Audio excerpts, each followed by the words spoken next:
Este podcast es presentado por BlackBerry y Telcel. Advertencia. Para los que todavía después de 5 temporadas no les ha quedado claro, y para los podescuchas de nuevo ingreso, les informamos o recordamos que este podcast no apoya directa ni indirectamente a ningún partido u organización política. Creemos que el sistema está totalmente podrido y corrompido. Si usted se siente agredido con los comentarios aquí emitidos, le recomendamos bajar algún otro podcast de la lista de iTunes, como Guerra de Chistes, ¡Peleo! Tiesto's Club Live Podcast, It's time for Tiesto. I know you're gonna dig this. Banda Show Intergaláctico, Banda Intergaláctico. Vámonos hasta la Gustavo Amadero. Ahí está Samuelillo. Samuelillo, buenas noches, Samuelillo. Pasó, Pantuta. ¿Cómo estás, Samuelillo? Bien, bien. Aquí entra la Háblame llamada. fuerte, Samuelillo. o por el placer de vivir. ¿Te acuerdas de aquella historia que te compartí a principios del año de aquel hombre que tenía que tomar una decisión muy importante en su vida? No sabía si decir sí o decir no. Muchas gracias por descargar este podcast, el número 7 de la 5ª temporada. El primero que subimos en el 2012. Y como todos sabemos, es un año de elecciones presidenciales en México. Pero ¿cuál es el contexto de México en este momento de la historia? Se trata de un país ocupado militarmente, un país que sufre una guerra que ha dado como resultado más de 60,000 asesinatos, un pleito de organizaciones criminales contra organizaciones criminales, que parece no tener fin. Un país con más de la mitad de población viviendo en condiciones de pobreza, un país que padece un terrible rezago educativo, un país supuestamente independiente donde Estados Unidos entra y sale cuando quiere y como quiere, vende armas a los narcos, lava el dinero de la venta de droga, vigila, espía, administra, controla. La interminable colonización de México continúa más activa que nunca. Se dice que en las siguientes elecciones no estaremos enfrentando simplemente una renovación de la esfera gobernante, sino la etapa culminante de la integración subordinada con Washington. Una buena parte de la Vox Populi asegura que el PRI milagrosamente salvará a México, logrando acuerdos entre todas las partes del conflicto. Un porcentaje considerable de mexicanos está convencido de que Enrique Peña Nieto es la mejor opción. Sí, ese al que el diario español El País llamó el candidato incapaz de citar los autores de 3 libros que marcaran su vida.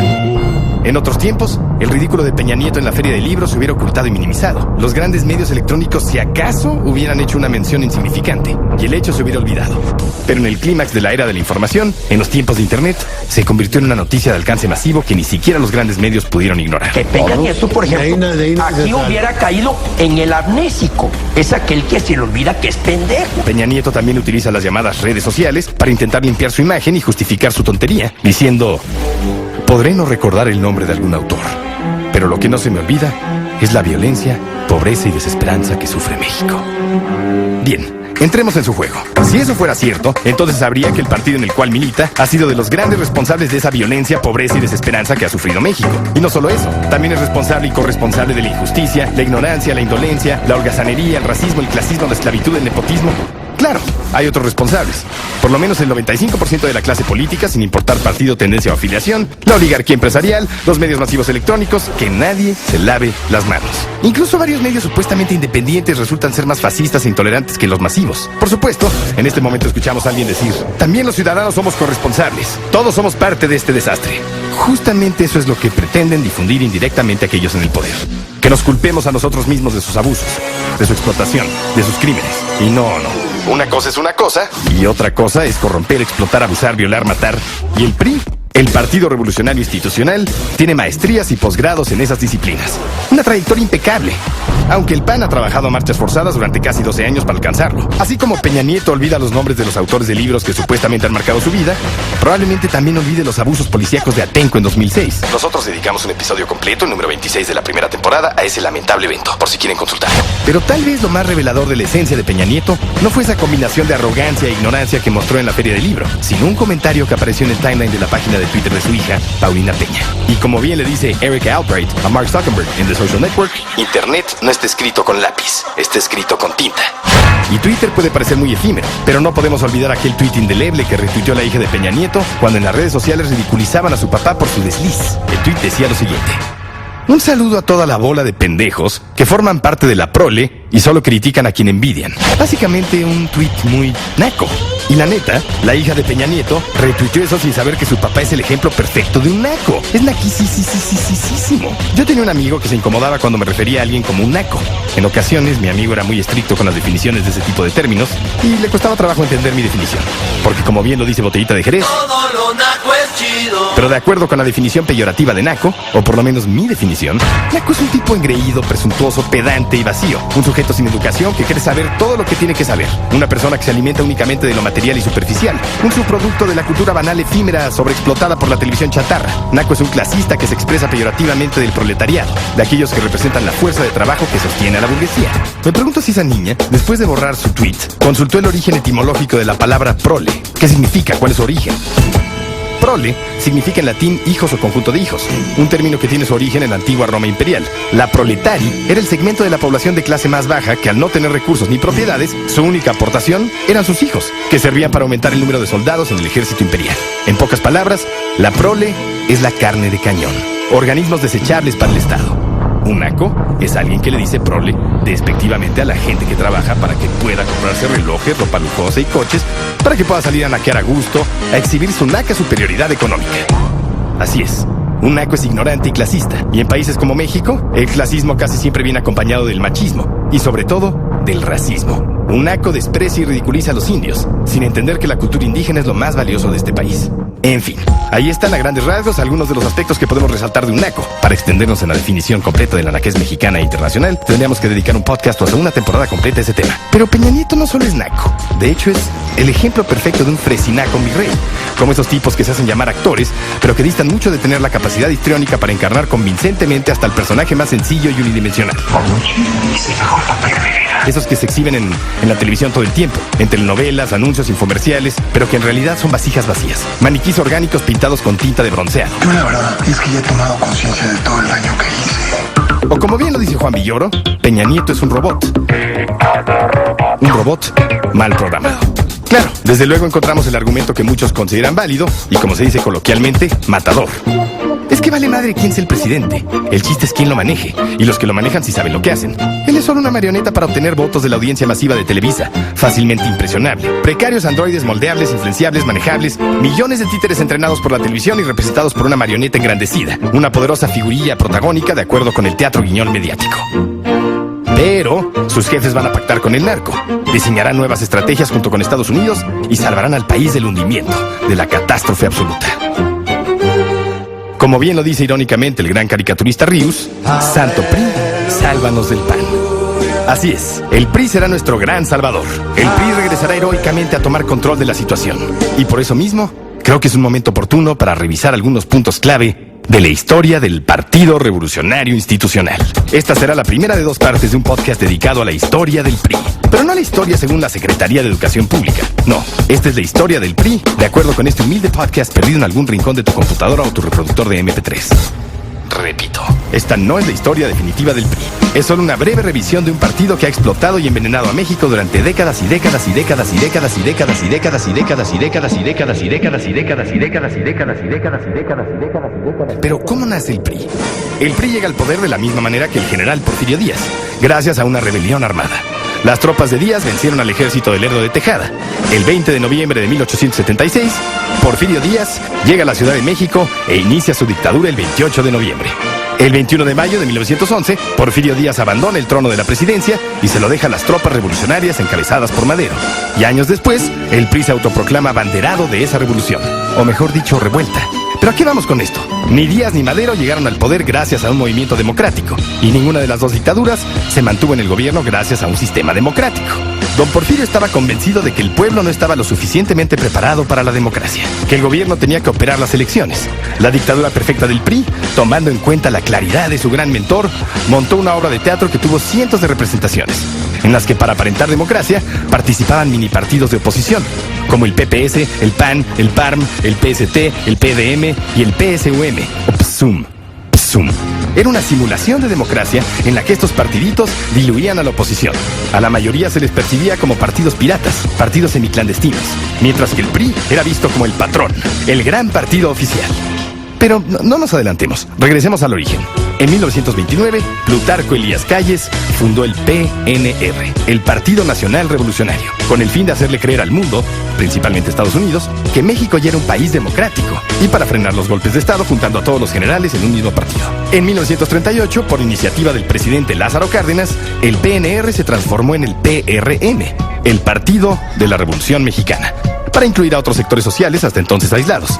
Hizo la función de intermediario entre la sociedad y el gobierno. Su lema, por una democracia de trabajadores. Manuel Ávila Camacho, más conciliador con las demandas de los grupos medios, empresarios principalmente, decidió crear la Confederación Nacional de Organizaciones Populares, formado por una asociación política de ciudadanos y ya no por un pacto de sectores donde predominaba el obrero. Y el 18 de enero de 1946 tuvo lugar la segunda gran convención del PRM, que dio lugar a su transformación como PRI, el Partido Revolucionario de la Imposición, para robar impunemente, pillos reunidos indefinidamente, pandilla de retrógradas intransigentes, o como lo llama el amo del Merol, PRIbol. Pero, ¿cómo fue que el PRI se consolidó como la dictadura perfecta? ¿Cómo logró mantenerse durante tanto tiempo en el poder? ¿Cómo es que el dinosaurio no se ha extinguido? Y después del desprestigio inconmensurable que ha sufrido a nivel nacional e internacional, ¿cómo es que muchos de los llamados líderes de opinión y millones de mexicanos aseguran que el partido logrará regresar al poder en las próximas elecciones? No se pierdan la segunda parte de este podcast dedicado al Partido de los Rateros Incansables. O sea que sí, este podcast continuará. Este podcast fue presentado por BlackBerry y Telcel. Este podcast es presentado por BlackBerry y Telcel. Con el fin de provocar el fenómeno de interpasividad, el segmento con el que iniciaremos este episodio del podcast incluye risas enlatadas. El filósofo Slavoj Žižek dice que cuando vemos un simple programa de televisión cómico con risas grabadas, Cheers, Friends, 2.5 Men, el televisor se ríe por nosotros. Actually, that sounds kind of fun. Literalmente.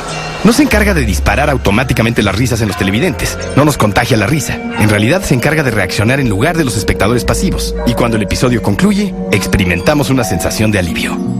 Eso no nos ocurre objetivamente. Sin embargo, funciona.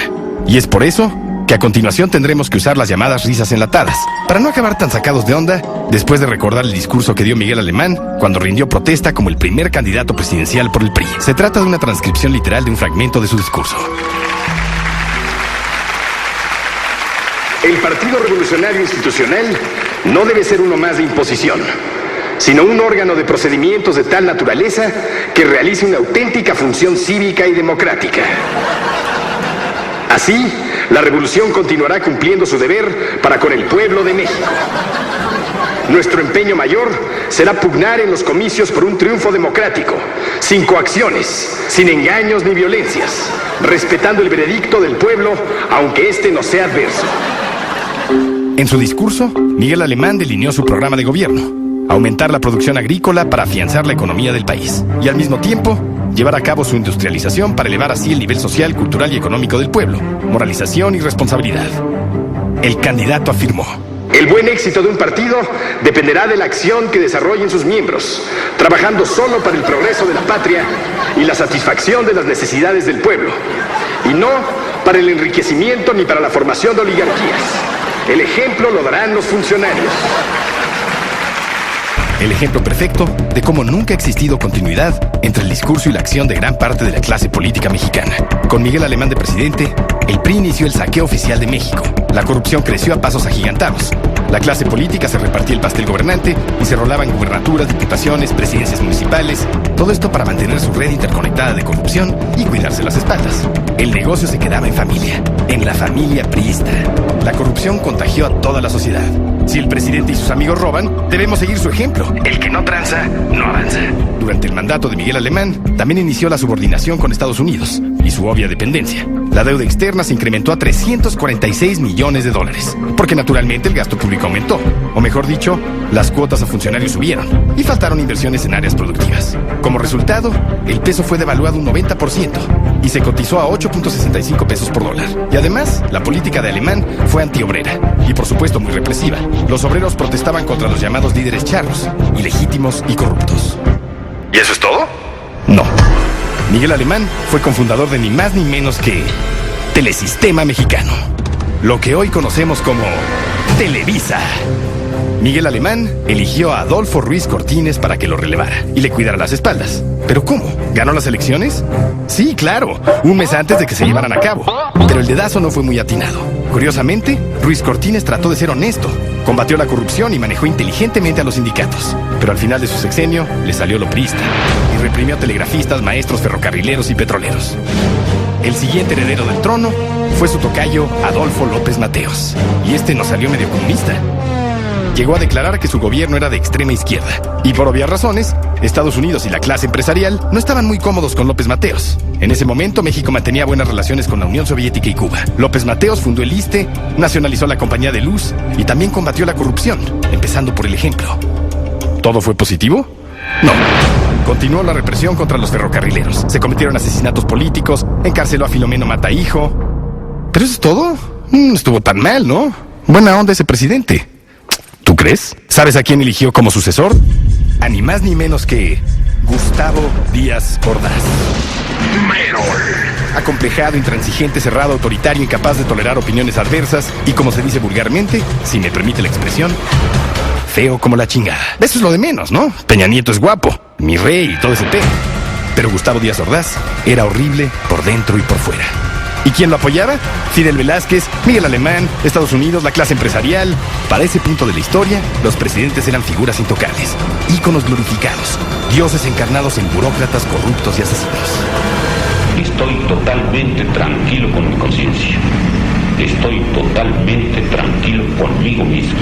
No temo ni siquiera al juicio de mis contemporáneos. El sexenio de Díaz Ordaz inició bien, sobre todo en materia económica, pero al final se vio marcado por la masacre de Tlatelolco del 2 de octubre, no se olvida, en la cual reprimió violentamente una manifestación de estudiantes, con su principal cómplice, el secretario de Gobernación, Luis Echeverría. El joven que a los 18 años no es comunista es un tonto, pero el que a los 25 sigue siéndolo es más tonto todavía. Hubo heridos, torturados, encarcelados y muertos.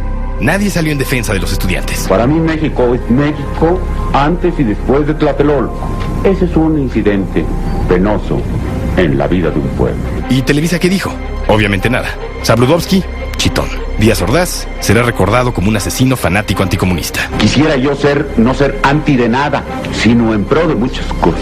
Quizá he resultado enemigo de algunos mexicanos, a fuerza de quererse aparecer como comunistas, atentaron o trataron de atentar contra México y por eso me consideraron así. Me satisface, me enorgullece la enemistad de esas gentes. ¿Y a quién eligió como heredero de la corona presidencial? Al corresponsable de Tlatelolco. Lógicamente, su exsecretario de Gobernación protegería a su expatrón. Los dos tenían las manos manchadas de sangre. Estos pequeños grupos de cobardes terroristas, muy jóvenes, adolescentes, con un alto grado de homosexualidad masculina y femenina. Pero Echeverría se le volteó y responsabilizó a Díaz Ordaz de la represión. Se lavó las manos. Díaz Ordaz no podía salir ni a la tiendita. Era recibido con desprecio donde quiera que apareciera. ¿Qué podía hacer? Escapar, huir de México. ¿Cómo? ¿Por una embajada? ¿Cuál? La de España, con Franco, un paraíso dictatorial para Díaz Ordaz. Que va a España un mexicano limpio que no tiene las manos manchadas de sangre. Pero ni ahí lo comprendían. Pobre Gustavo. Regresó a México enfermo y murió al poco tiempo. Lo que estoy más orgulloso de esos 6 años es del año de 1968, porque me permitió servir y salvar al país. Echeverría, el ejemplo perfecto de la hipocresía de la clase política mexicana, se hizo el abierto, el tolerante, el comunista. Superficialmente simpatizaba con Castro en Cuba, apoyaba el movimiento socialista de Allende, abrió las puertas de refugiados sudamericanos, pero en México reprimía y desmantelaba cualquier cosa relacionada con la izquierda. El terrorismo es fascista, es expresión de falta de apoyo popular. Era el típico que da bien, pero solo era la fachada.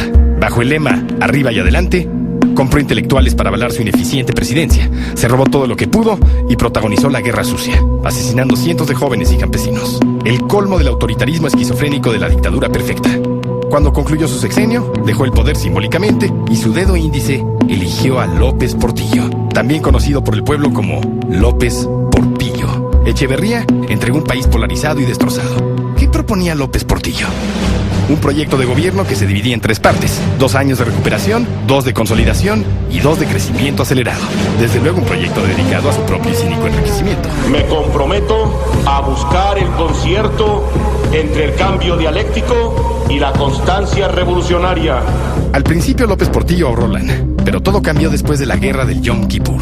también conocida como la Guerra de Ramadán o Guerra de Octubre. Los países árabes interrumpieron la venta de petróleo a Estados Unidos y Europa por el apoyo brindado a Israel. Y por otro lado, se descubrieron nuevos yacimientos en Chiapas, Tabasco y Campeche.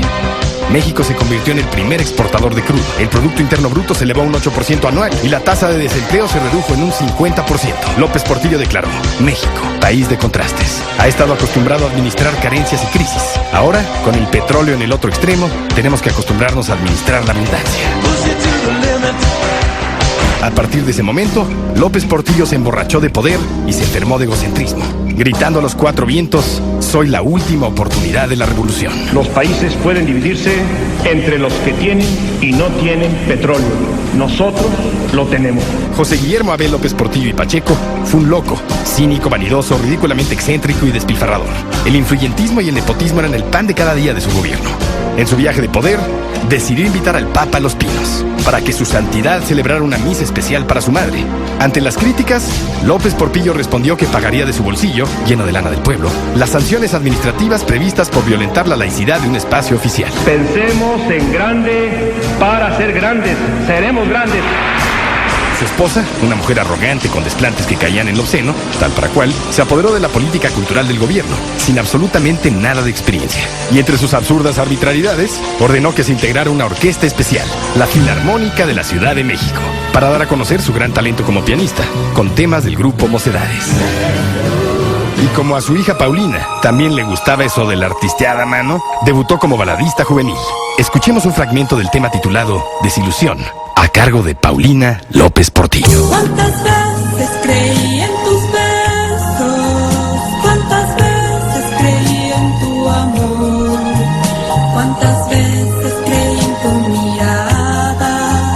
¿Cuántas veces creí en ti, amor?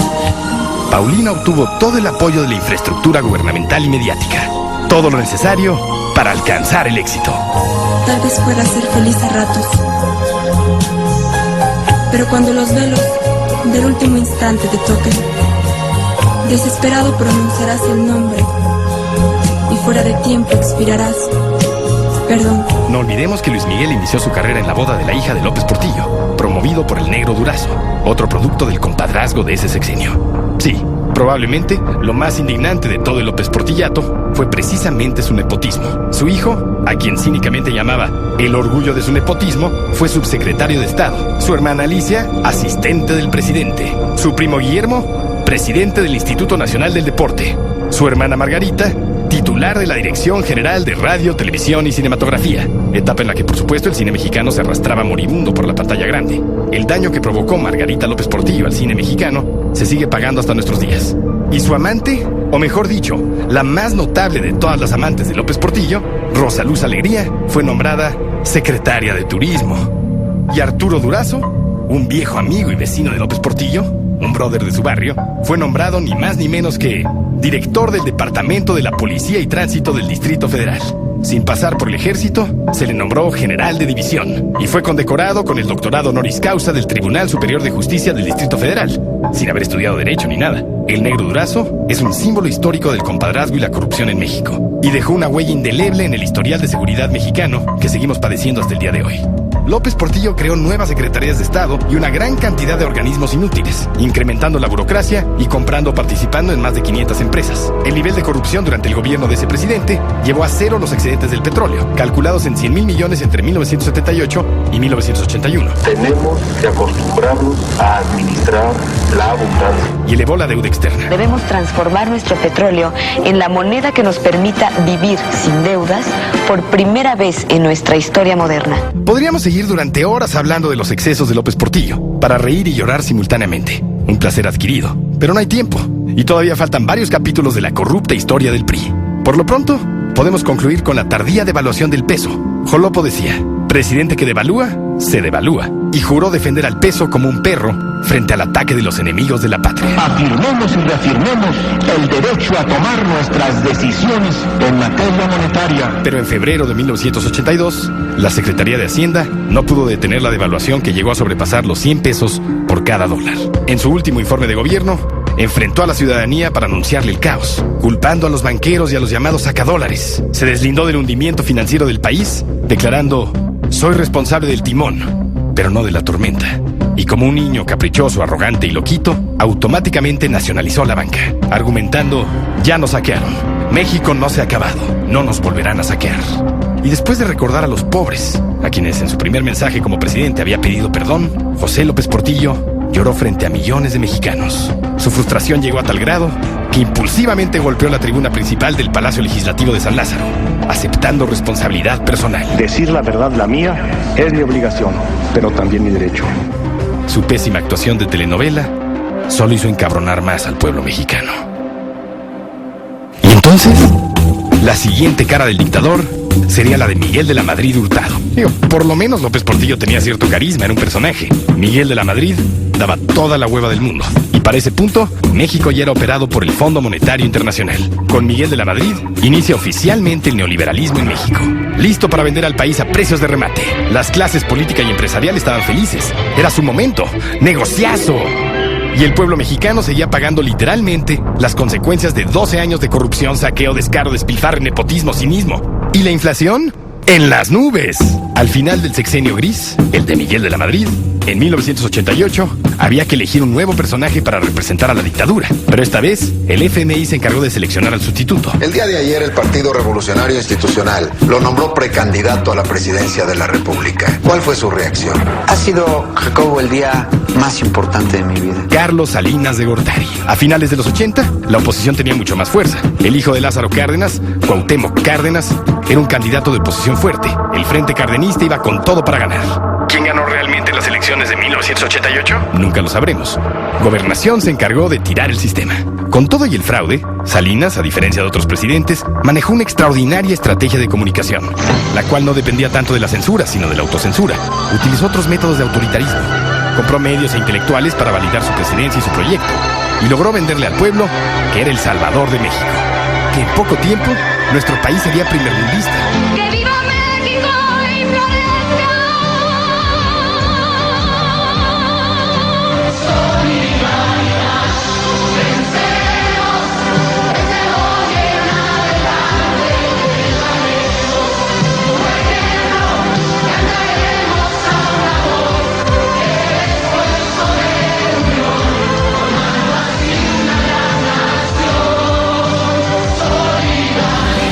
Renegoció la deuda externa y le propuso un tratado de libre comercio a Estados Unidos y Canadá.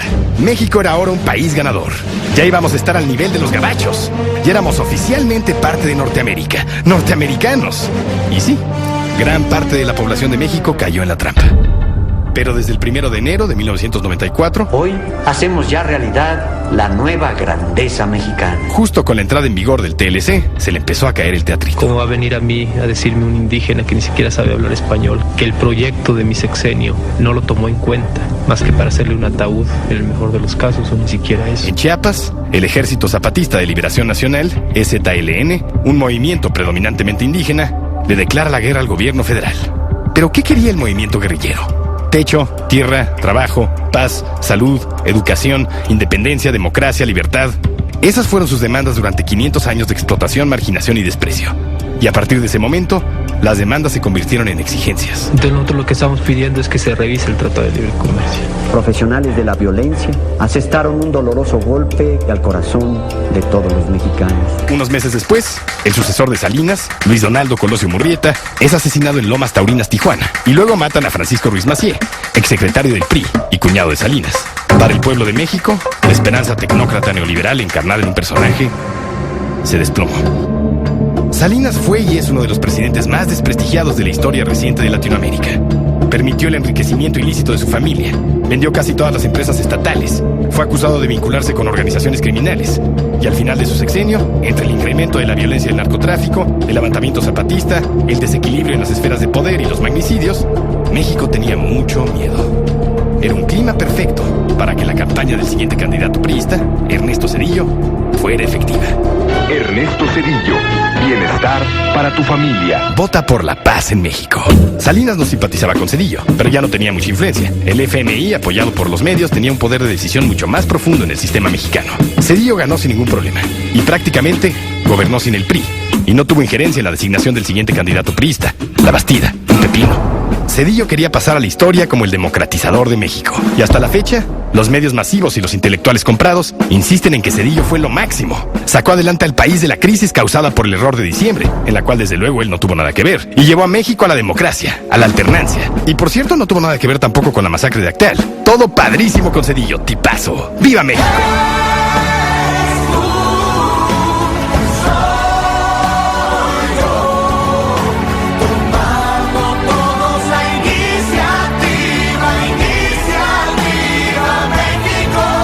Pero la corrupción, la impunidad, la pobreza y todos los problemas de México continuaron y se agudizaron.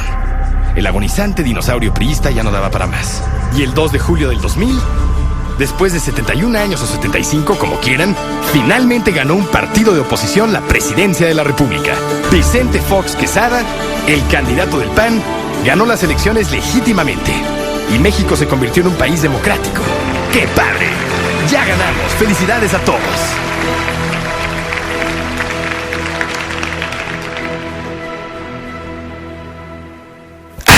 Pues ahí está, ¿no? Ya es todo. ¿Ya estuvo, no, alguien? ¿Estuvo bien? Sí, ¿no? ¿Ya? Perfecto, ¿no? Ya mejor vámonos, ¿no? Ahí se acabó el PRI, ¿no? Sí, ahí acaba. Pues está. ¿Dónde vamos? ¿Quesito panchego del Primos? Va, sí estaría bueno. ¿Unos huevitos rotos? Sí, no, pero es mejor el quesito manchego. Hay que estar a dieta un poquito, ¿no? Sí, también. Ya tenemos 30, ya. Sí, ya, 30 más. Bueno, pues vámonos. Ay, ¿qué quiere? Ay. ¿Qué pasó, Betornillo? ¿No te gustó el podcast? Nel, está incompleto, Olayo. No, a ver, ahí acaba. Ya acabamos. Pero es que entonces, ¿qué pedo? ¿Qué propones, Olayo? ¿Que votemos por el PAN? ¿O por el PG? No entiendo. No pueden acabar el podcast así nomás. Tú dijiste que ibas a decir por qué no se ha muerto el dinosaurio y todo eso. Lo de que dicen que va a regresar el dinosaurio. ¿Yo dije eso? Ya no me acuerdo, la verdad. Pero mira, Betornillo, yo no sé qué va a pasar, ¿ok? O sea, ni que fuera el brujo mayor. Ponte el podcast pasado y vas a ver lo que dijiste. Betornillo, ya nos vamos, perdón. Luego vemos, ¿va? Es que, Olayo, escúchame. El final de este está muy lejano a la realidad del país. Buen punto, Betornillo. Gracias. Como siempre, tus intervenciones son muy oportunas, muy atinadas, muy puntuales. Tienes razón. Tenemos que continuar este podcast. Otro día. Este podcast continuará. ¿Qué? No, chale, Olayo. Sí, este podcast continuará. Siempre dices así con tu voz mamona. Este podcast continuará. Este podcast continuará. Ya acaba lo mejor. ¿Y por qué no lo acabas tú, Betornillo? En lo que escribimos, grabamos y producimos la siguiente entrega. Mi podcast no jala, la neta. ¿Tú crees? A mí sí me late, está divertido. ¿Neta? Va, voy a armar uno. Sí, pero métele más producción, ¿no, Betornillo? Yo creo que por eso luego no jala. Sí, le voy a decir al colombiano que se aplique a ver qué pedo. Este podcast es presentado por BlackBerry y Telcel. Bienvenidos a la tercera parte de una serie de podcasts dedicados al partido de la repetición incesante. Si quieren clavarse en serio, conocer más detalles acerca de la historia de México y este gran partido político, sabemos que tenemos algunos podescuchas masoquistas. Les recomendamos algunos libros, publicaciones y documentales, por si no los han leído o visto todavía. Los 3 tomos de Tragicomedia Mexicana de José Agustín.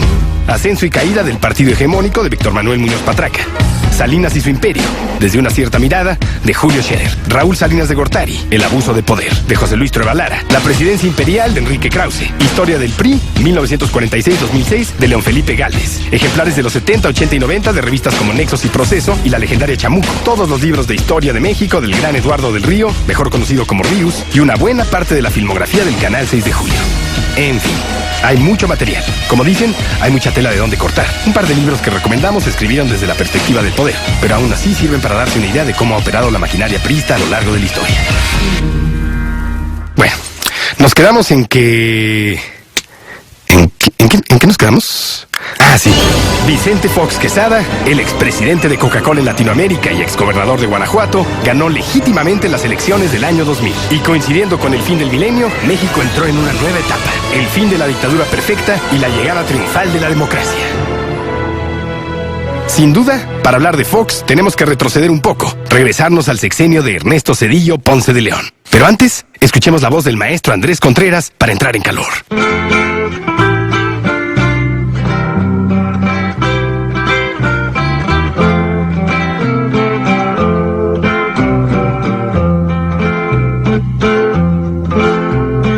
Que sabías cómo hacerlo, saliste un perfecto pillo, bienestar para la familia, decías en tu estribillo. Cedillo, Cedillo, valiste puro. Funcionarios sinvergüenzas de ese sexenio anterior, premiaste con puestos clave y ofreciste lo mejor. Ahora la cosa está grave, porque nos dejaste peor. Cedillo, Cedillo, valiste puro. Furioso se encuentra el pueblo por lo que habías prometido. Yo te habría agradecido de habernos dejado igual, ajijo de tal por cual. Ahora estoy más jodido. Cedillo, Cedillo, valiste puro. Fue notoria tu mentira y más grande tu cinismo al ofrecernos el cambio y solo darnos lo mismo. El pueblo revienta de ira ante tu puerco prismo. Cedillo, Cedillo, valiste puro. Fundiste parejo al pueblo, al burgués y al proletario. Mal gobierno perdulario, llenaste de indignación al pobre y al millonario con esta devaluación. Cedillo, Cedillo, valiste puro. Fundamentas tu gobierno en la burla y la mentira. Bien que sabes cómo hacerlo, hasta el más tonto lo mira. Ojalá te pegue el SIDA y te vayas al infierno. Cedillo, Cedillo, valiste puro. Ya saben. En diciembre de 1994, pocos días después de iniciar el sexenio de Cedillo, se cometió un supuesto error de cálculo, el error de diciembre. Un inevitable desacierto que detonó un desastre financiero. Ese tropezón llevó a México a una de sus peores crisis económicas y provocó el llamado efecto tequila, por el impacto que tuvo en otras regiones de Latinoamérica. Salinas culpó a Cedillo y viceversa. Desde la presidencia, Cedillo se encargó de desviar el resentimiento popular lo más posible hacia el expresidente. Se maquilaron máscaras de Salinas masivamente y hasta los limpiaparabrisas portaban máscaras del expresidente. El pelón orejón era el gran villano. Todo era su culpa. Cedillo no podía hacer nada para evitar la devaluación. Pobre Cedillo. Un inocente político al que le tocó ser presidente por accidente. Qué difícil. Tenía que hacer un esfuerzo heroico para ganar credibilidad. Metió a la cárcel a Raúl Salinas, el hermano incómodo, acusado de enriquecimiento ilícito, de haber participado en el asesinato de Ruiz Massieu. Y por supuesto, debajo de las telarañas relacionadas con las investigaciones de los magnicidios, un sector considerable de la prensa y el pueblo lo señalaba como el autor intelectual del asesinato de Colosio. Para protestar contra el encarcelamiento injusto de su hermano y la campaña de desprestigio en su contra, Salinas hizo una ridícula huelga de hambre y finalmente salió huyendo a Dublín, Irlanda. Qué buen presidente Cedillo, un hombre honesto, justo, valiente. El último presidente del PRI hizo una gran alianza con los medios, sostenido en una plataforma especializada en distorsionar la realidad y modificar la percepción consciente e inconsciente de los ciudadanos. Logró posicionarse con cierta estabilidad y sobrellevar su gobierno, con todo y sus grandes debilidades. Cedillo era antipático, anticarismático y políticamente mediocre, pero era perfecto para el FMI. Y en este mundo, salvajemente capitalista de apariencias, simulaciones e hipocresías, México tenía que aparentar democracia, diversidad, libertad de expresión, pluralismo. Cedillo marcó públicamente su distancia del PRI y el dinosaurio comenzó a perder fuerza. En 1997, el PRI perdió la mayoría en el Congreso y en ese mismo proceso concluyó la era del regente, el máximo jefe del Departamento del Distrito Federal, anteriormente designado por la presidencia. Y por primera vez en la historia del PRI, se llevaron a cabo elecciones para elegir al jefe de gobierno de la capital del país. Cuauhtémoc Cárdenas ganó las elecciones y se convirtió en el primer gobernador del DF elegido democráticamente. Mientras tanto, Zedillo reprimía y perseguía al EZLN y trataba de acabar con el movimiento indígena recurriendo a grupos paramilitares y permitiendo que ocurriera la masacre de Acteal, por la cual ahora enfrenta una demanda en Estados Unidos. En la matanza de Acteal, para la cual tendríamos que dedicar un podcast completo, murieron 45 personas inocentes, incluyendo niños y mujeres embarazadas. Para conocer los detalles de este lamentable evento, les recomendamos Acteal, Crimen de Estado, de Hermann Bellinghausen. En el sexenio democratizador de Zedillo, se agudizó la crisis económica. Ocurrió uno de los más grandes robos de la segunda mitad del siglo XX, con el infame Fobaproa. Se incrementó la venta de la soberanía nacional, aumentó la inseguridad pública y el narcotráfico continuó consolidando su imperio. Y además de todo, Zedillo se creía cagado. Y era un sope. Pero todo eso no importa porque gracias a él, México se democratizó. ¡Yeah! Se acabó el partido de Estado y llegó Fox. La verdad, ya no le quedaba de otra. Urgía un cambio, aunque fuera un simple espejismo. En su momento, yo sí le creía a Fox. La verdad, el candidato era irreverente, provocador, en la campaña era bravo, y el objetivo colectivo era tumbar al PRI como fuera. Y con varias promesas, como la de resolver el conflicto en Chiapas en 15 minutos, parecía que solo estaba utilizando al PAN como una plataforma para contender por la presidencia, y que no era el estereotipo del panista estrictamente cerrado y ultraconservador. Muchos caímos en la trampa. Yo tenía 22 años y era políticamente analfabeto. Sí, todavía más de lo que soy ahora. Y el bigotón de Guanajuato realmente parecía una opción. Muchísimos mexicanos votamos por él. Y cuando ganó, había un sentimiento de emoción y esperanza en gran parte del país. El PRI había caído. Alcanzamos el sueño imposible. Muchos éramos inocentes, ingenuos y yo sobre todo era muy ignorante. Sí, incluso más que ahora. Aunque para algunos escépticos podía ser claramente evidente, Fox era una trampa fácil para un pueblo cándido y crédulo. Pero poco a poco, conforme avanzaba el sexenio del cambio, fuimos testigos de cómo la figura presidencial, o el combo conocido como la pareja presidencial, se iba debilitando y el poder de los medios masivos crecía desmedidamente. Vicente y su esposa Marta fueron el instrumento elemental de una jugada muy hábil del sistema. México ya, México ya, México ya, México ya, México ya, México ya, México ya, México ya, México ya, México ya, México ya, México ya, México ya,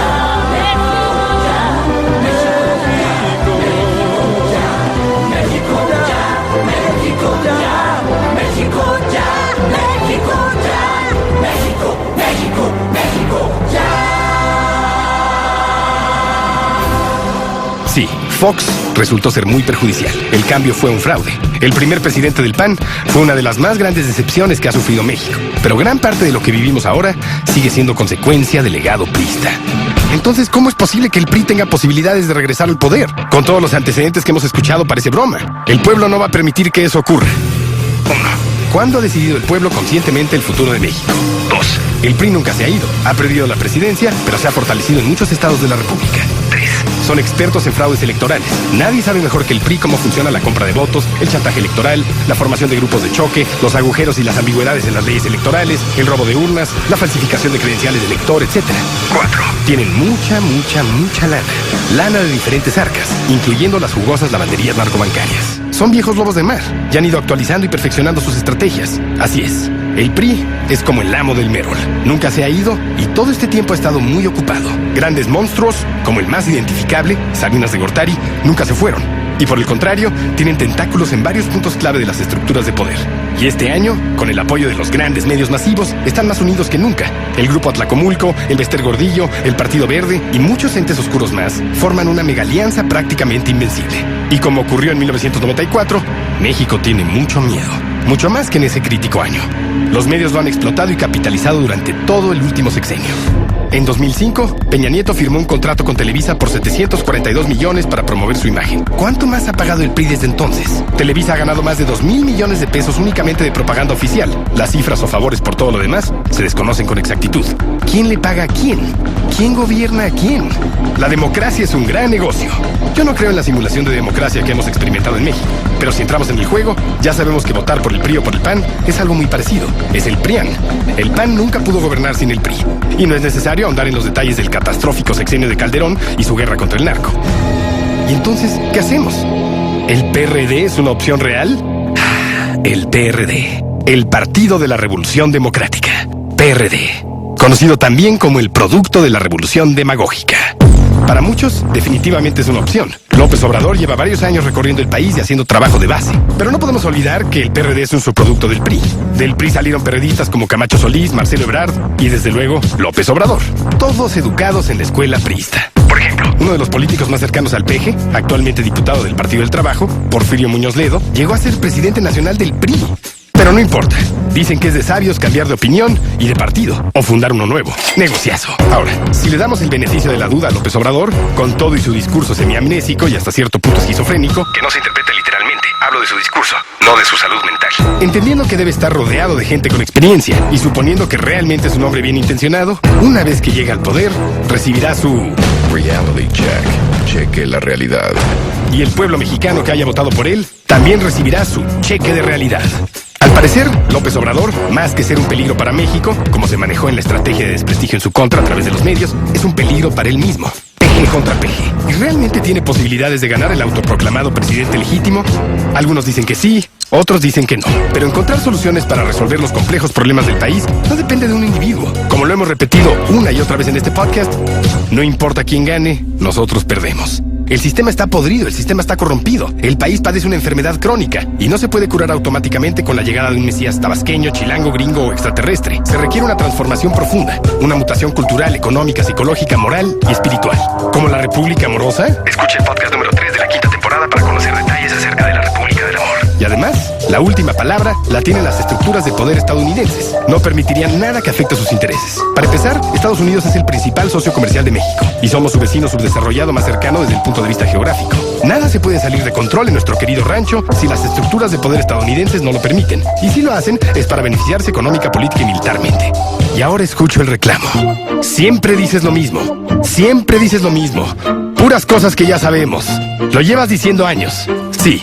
Y voy a repetir hasta el cansancio lo que siempre he creído. Creo, no afirmo, creo que no podemos seguir esperando un cambio desde las altas esferas del poder. Las clases empresarial, política y mediática no quieren cambiar nada. Y los cambios no se hacen arriba, se hacen abajo. ¿Pero qué propongo? Muchas personas me preguntan, ¿y tú qué propones? ¿Cuál es tu propuesta? Queremos soluciones, no críticas. Todos criticamos, es muy fácil criticar.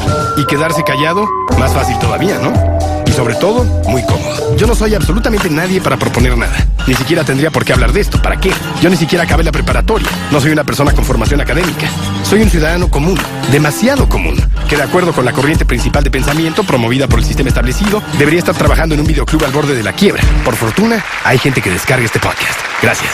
Pero insisto, no soy nadie para decir qué hacer o qué no hacer. Solo puedo compartir opiniones, ideas, fuentes de investigación. Tal vez lo único que puedo hacer concretamente es sugerir que seamos mucho más cuidadosos con todo aquello que introducimos a nuestra cabeza y almacenamos en nuestro archivo mental, que protejamos nuestro inconsciente y que evitemos posturas y actitudes soberbias ante todo lo que nos rodea. La arrogancia provoca ceguera y sordera. En pocas palabras, no infravaloremos al enemigo. Pero tú eres el más soberbio, Layo, y eres arrogante. Todos lo somos, Betorcido, para beneficio de aquellos que manejan los grandes instrumentos de control. ¿Y qué le diría este confundido y contradictorio locutor de podcast a aquellos que buscan un cambio a través de la vía electoral? Dicen que las elecciones no se ganan con votos, se ganan con spots, con publicidad. Y no únicamente con los anuncios comerciales localizados y o localizantes, sino con todos los métodos y herramientas que tiene un medio a su alcance. Quienes operan sus estrategias de comunicación, a veces fallidas, a veces certeras, son los que realmente terminan influyendo en la percepción de la población, incluyendo a la que se siente totalmente inmune a la manipulación. Creo que deberíamos empezar por transformar al verdadero gran elector, a los grandes medios masivos, desde afuera y desde adentro, como sea. Hay quien dice, pero ya no tienen tanta fuerza, ¿no? Ahora son más poderosas las redes sociales. Televisa solo tiene una tercera parte de la audiencia que tenía hace 10 años, etc. Televisa llega a 50 millones de mexicanos que solo tienen acceso a su programación. No tienen cable ni nada. Y el resto de los medios, televisión por cable, radio comercial, ¿no tienen nada que ver con la percepción ciudadana? Tienen todo que ver. Hay ciertos segmentos de la población que se creen más astutos, más inteligentes que los grandes instrumentos de control. Y todos caemos en sus trampas, unos más que otros, sin reconocer que utilizan métodos impecablemente bien diseñados para manipularnos. Ah, pero ya sabemos que la televisión nos miente, ya sabemos que el gobierno es corrupto, ya sabemos todas esas cosas. Eso se dice de dientes para afuera. Pero cuando te confías, es cuando estás más vulnerable. Porque como ya sabes todo eso, pues te deja de importar. Mejor te concentras en otras cosas más relevantes en tu vida. ¿Para qué voy a pensar en eso si ya lo sé? Perfecto. La soberbia cegó a ese individuo. Ahora ya no hay barreras, ya no hay obstáculos. Pase usted, señor sistema. Pero, ¿qué más podemos hacer? Yo creo, no afirmo, creo que tenemos que vigilar y estudiar el comportamiento de nuestra mente. ¿Dónde está? ¿Qué hace? ¿A dónde se dirige? Cuestionarnos por qué reaccionamos de cierta manera. Hacer ejercicios de autoanálisis constante y disciplinadamente. Como lo he comentado en otras emisiones de este podcast, yo siempre tengo muchas preguntas y trato de encontrar respuestas en libros, películas, música, y si alguien siempre tiene respuestas, es Noam Chomsky. Este año electoral es fundamental recordar las ahora muy famosas estrategias de manipulación mediática que ha difundido Chomsky. En las 5 temporadas del podcast hemos hecho ejercicios satíricos relacionados con estas estrategias. Nos divertimos incorporando elementos de manipulación en el subtexto. El tornillo es el mejor ejemplo. A continuación, vamos a compartir las 10 estrategias. Me voy a tomar la libertad de hacer ligeras modificaciones por fines narrativos y estructurales. Espero no incomodar a los puristas. Pero, ¿por qué son 10 estrategias de manipulación mediática? ¿Por qué no son 9, 11 o 14? Esa fue una decisión de marketing del publicista de Noam Chomsky. ¡No es cierto! Pero como dice George Carlin, los 10 mandamientos sí fueron 10 y no 9, 11 o 14 debido a una decisión de marketing. ¡Sí es cierto! 1. La estrategia de la distracción. El elemento primordial del control social es la estrategia de la distracción, que consiste en desviar la atención del público de los problemas importantes y de los cambios decididos por las élites políticas y económicas, mediante la técnica del diluvio o inundación de continuas distracciones y de información insignificante. La estrategia de la distracción es igualmente indispensable para impedir al público interesarse por los conocimientos esenciales en el área de la ciencia, la economía, la psicología, la neurobiología y la cibernética. Mantener la atención del público distraída, lejos de los verdaderos problemas sociales, cautivada por temas sin importancia real. Mantener al público ocupado, sin ningún tiempo para pensar. De vuelta a la granja con los otros animales. 2. Crear problemas y después ofrecer soluciones. Este método también es llamado problema-reacción-solución. Se crea un problema, una situación prevista para causar cierta reacción en el público, con el fin de que éste sea exigente de las medidas que desea hacer aceptar. Por ejemplo, dejar que se desenvuelva o se intensifique la violencia urbana. O organizar atentados sangrientos para que el público sea el demandante de leyes de seguridad y políticas en perjuicio de la libertad. O también crear una crisis económica para hacer aceptar como un mal necesario el retroceso de los derechos sociales y el desmantelamiento de los servicios públicos. 3. La estrategia de la gradualidad. Para hacer que se acepte una medida inaceptable, basta aplicarla gradualmente, a cuentagotas, por años consecutivos. Es de esa manera que condiciones socioeconómicas radicalmente nuevas, como el neoliberalismo, fueron impuestas durante los 80 y 90. Estado mínimo, privatizaciones, precariedad, flexibilidad, desempleo en masa, salarios que ya no aseguran ingresos estables, tantos cambios que detonarían una revolución si se aplicaran rápidamente. 4. La estrategia de diferir. Otra manera de hacer aceptar una decisión impopular es la de presentarla como dolorosa y necesaria, obteniendo la aceptación pública en el momento para una aplicación futura. Es más fácil aceptar un sacrificio futuro que un sacrificio inmediato. Primero porque el esfuerzo no es empleado inmediatamente. Y luego porque el público, la masa, tiene siempre la tendencia a esperar ingenuamente que todo irá a mejorar mañana y que el sacrificio exigido podrá ser evitado. Tiempos mejores. Esto da más tiempo al público para acostumbrarse a la idea del cambio y de aceptarla con resignación cuando llegue el momento. 5. Dirigirse al público como criaturas de poca edad. La mayoría de la publicidad dirigida al gran público utiliza discursos, argumentos, personajes y entonación particularmente infantiles, muchas veces próximos a la debilidad, como si el espectador fuese una criatura de poca edad o un deficiente mental. Cuanto más se intente buscar engañar al espectador, más se tiende a adoptar un tono infantilizante. ¿Por qué?